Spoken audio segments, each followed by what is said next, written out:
relationship with Nakima at First Covenant Church in downtown Minneapolis, and I think the best words I can have to describe some of my personal experience is like really moving to a different planet, and from an unknowing place to at least a little bit better knowing place.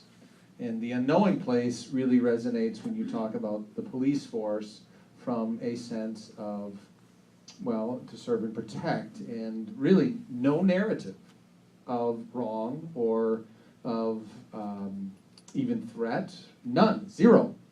I'm 46 years old right now, and only as our congregation has deeply moved into what I describe as the 3 layers of beginning to understand a shared narrative of, first of all, empathy, and then identification, and then as you work at it, mutuality will come. Do we then begin to see it really is a different narrative? And I had a really interesting experience with Nakima and her family this last summer, where it wasn't, you know, the police force, it was someone who was hired to do security at a fireworks event. And it was the most surreal environment in which there was a criminalization of the children of not just the Pounds family, but another African-American family. We were all gathered together. That happened right before our eyes. And it was like a slow motion, this can't be happening in my condo. And yet it did. And it led to all the way to 1 in the morning conversations. And that security guard, thankfully, was held accountable, but then given a choice of training or being fired, and he chose to be fired.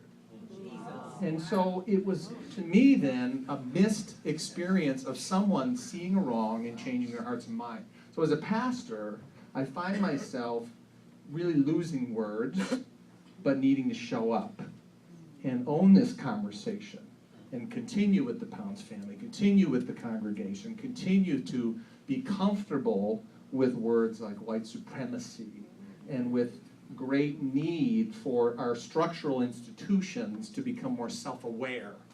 And so our journey in my part of this, even as we hosted an event yesterday, which was a vigil, was to actually say few words and let the community speak.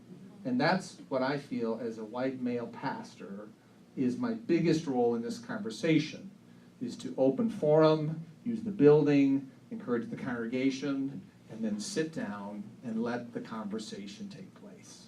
And so I'm here to learn as well, and it's clear to me that there needs to be more self-awareness, and people need to actually say we are on the same planet, we are sharing the same narrative even if we don't know it, and have the courage to admit that is one of the things that I'm trying to do as a pastor.